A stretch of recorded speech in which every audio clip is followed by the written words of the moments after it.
Guys তোমরা ভিডিওটা দেখো গাইস, তোমাদের হাসি তো থামবে না। তো ভিডিওটা দেখে তোমরা খুব এনজয় পাবে গাইস। ভিডিওটা প্রথম থেকে শেষ তো দেখতে দেবো গাইস। ভিডিওটা তোমরা দেখো, আর কিছু না।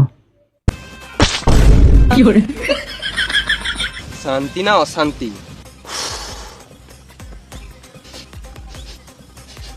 স্যার কি একটা গন্ধ আসছে। হ্যাঁ ঠিক তো, কি কি কি গন্ধ? কেমন একটা গুগু গন্ধ আসছে। কই কই কোথায় গু পাবে এখানে? না স্যার, এটা কাঁচা বইয়ের গন্ধ। কই আমি গন্ধই পেয়েছি না। কোথায় গু? এই গন্ধ থাকতে পারবো না, এখানেই কোথাও গু আছে। তোমরা এখানে গু খুঁজতে এসেছো না কিডন্যাপারকে খুঁজতে এসেছো? স্যার কিডন্যাপারকে তো খুঁজবই, কিন্তু এই মুহূর্তে যা গন্ধ উঠছে গুটাকে খোঁজা বেশি ইম্পর্টেন্ট।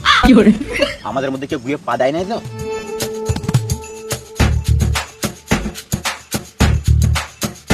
তখন থেকে বলছি গুটু কিছু নাই, তোমরা শুধু গাঁড়া পাকা মারছো। কারো পায়ে তো কিছু নাই, কিন্তু কেউ গুয়ে হাত দিয়ে দেয় নাই তো? কই না তো, আমার তো নাই। আমারও তো নাই। নাই না, ওই হাতটা বলছি তো নাই। স্যার ডান হাতে দেখাতেন না? কই কই কোন হাতটা? ওই হাতটা। ওই কিছুই লাগে নাই। এই মারা হাতে আবার কি করে গু লাগলো? আমি তো জানিই না।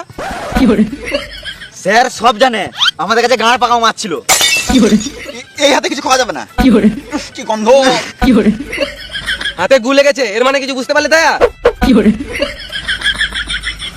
যা বুঝার পরে বুঝবো, আপনাকে হাতটা সরান।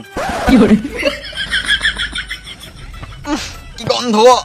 আপনি কাদায় হাত দিলেও হতো, আপনি গুয়ে হাত দিয়ে দিয়েছেন। বেশ লেগে গেছে তখন আর কিছু তো করার নাই। চলো বাইরে কোথায় ধুয়ে লিগা না চাটবে তো বলো। মানুষ বাটি কুকুর নয়। উল্টো পাল্টা কাজ করার আমাদের